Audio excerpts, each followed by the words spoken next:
Okay, hi, hello, what's up mga idol, mga lods ini. iPhone po ito.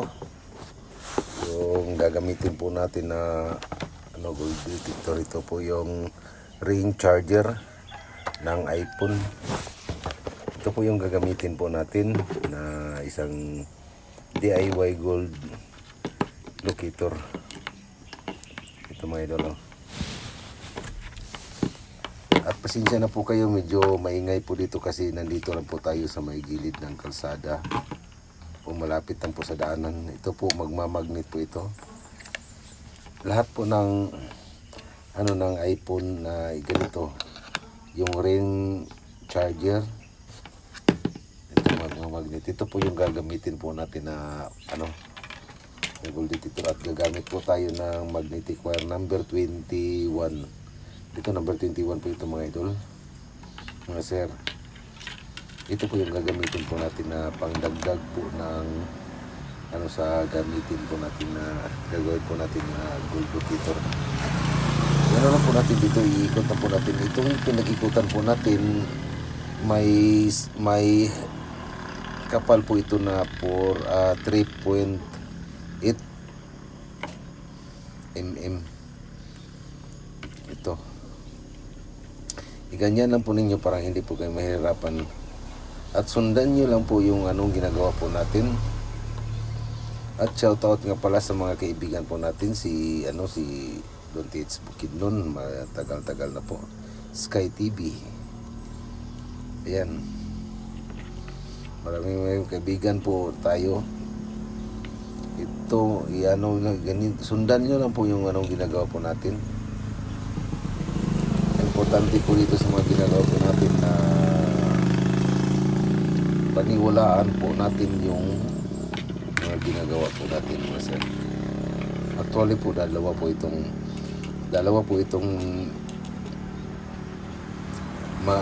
yung iPhone charger, yung ring charger ng iPhone. Pero isa lang po yung gagamitin po natin.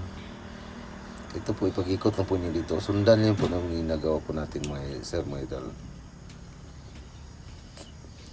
At medyo matagal-tagal po tayo hindi nakapag-upload kasi may importante po tayong inasikaso.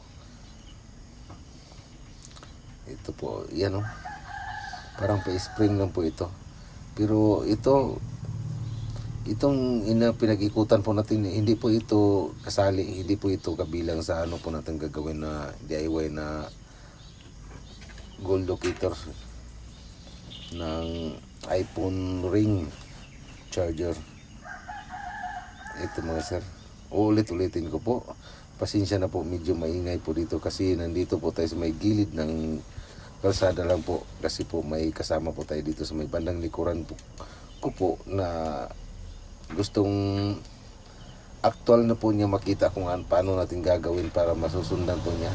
Ito kasi kaya ibigan ko po dito, isa pong katiits na gusto po niya kung anong narating natin, mararating po na niya.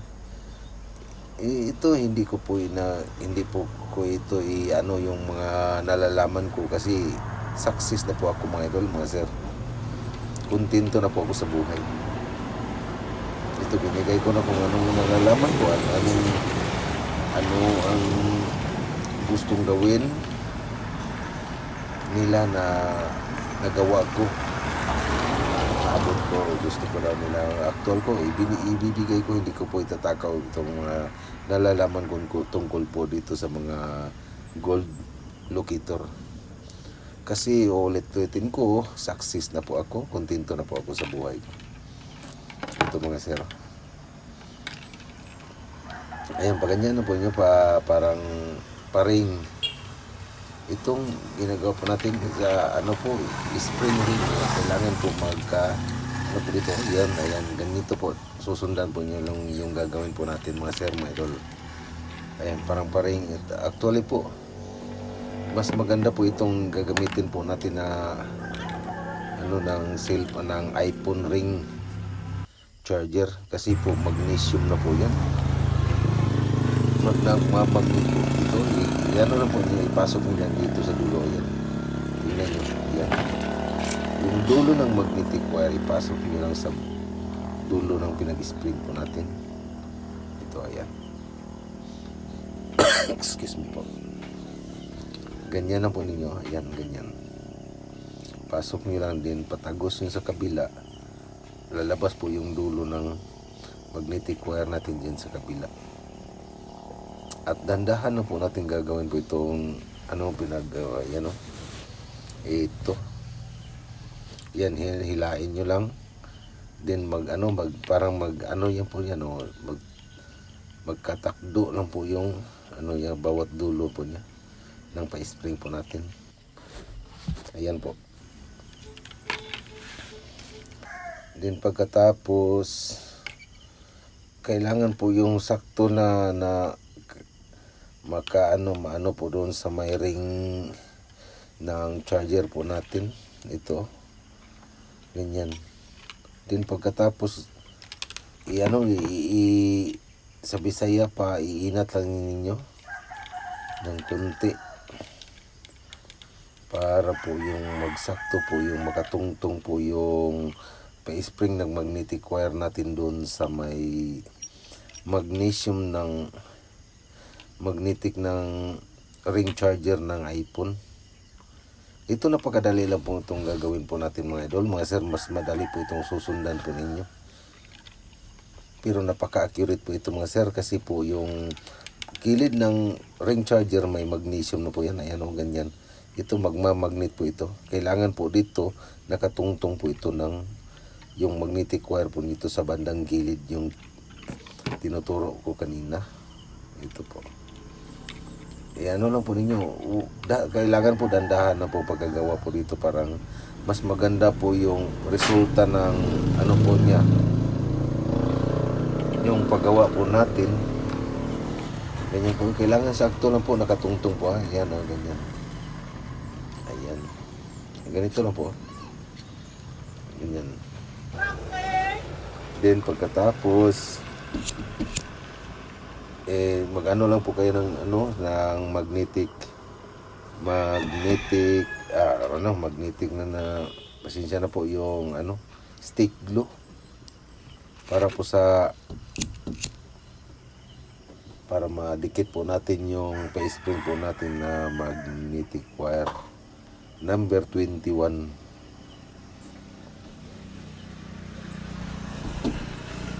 Ayan po, ganyan na po. Susundan lang po yung gagawin po natin para mas maganda po yung kasi ayan o. Huwag lang nating damihan. Ulitin ko po, itong ginagawa po natin na napakaganda po ito mga sir, mga idol. Sundan nyo lang po para magawa po nyo ng sakto, yung tama. Po natin. Ayan, idikit nyo lang po dyan doon. Pag medyo natuyo na po, ganyan na po, lang po nyo ng lighter. Painitan nyo ng kunti para medyo malambot po yung, lumambot ulit yung natin. Ayan, sa dulo dito sa yung dulo ng pa-spring po natin. Excuse me. Yung pagkatapos, basta mga sir, mga idol, itong ginagawa po natin. Hindi ko po pinipilit sa inyo na gagawin po ninyo. Pero para sa akin, success na po ako dito sa lahat ng mga ginagawa ko. Kontento na po ako sa narating ko sa buhay. Tingnan nyo lang po yung mga po natin, yung mga nakaraang video. Yung unang video ko po, kung saan ako nanggaling. Nakikita po nyo yun. Hindi ko po yan ikakahiya. Kasi totoo po, galing po ako doon. Galing po ako sa buhay na meron ako noon. At ngayon, success na po ako. Ganito na po mga idol. Kailangan po nakatungtong po yung lahat mga sir, mga idol. Nakatungtong po yung pa-spring po natin sa magnesium ng magnetic o yung magnesium na ring. Yung magnesium ng ring, magnesium. Sorry po. Yan pa. Yung natira pong magnetic wire, kailangan po iikot po natin dito sa may yung parang ano na po ng charger ng iPhone dito.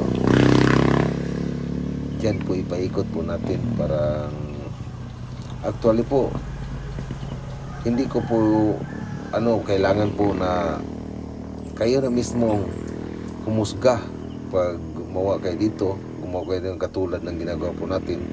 Kayo na humusga kung totoo ba yung ginagawa po natin.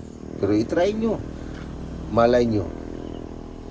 Pero para sa akin, yung mga ginagawa po natin, sa akin lang po, success na po ako, ulit-ulitin. Hindi ko po yan ikaibiya mga sir. Marami po mga ka-TH po natin. Congratulations po sa mga ka-TH po natin. Yung may mga ka-TH po natin na medyo bigo po sa kanilang mga ginagawa, at may mga ka-TH po natin na congratulations. Huwag na kayong ng malakihan, konti lang, yung mga giveaways lang. Okay na po yun, kontento na po tayo dyan. Okay, salamat mga idol.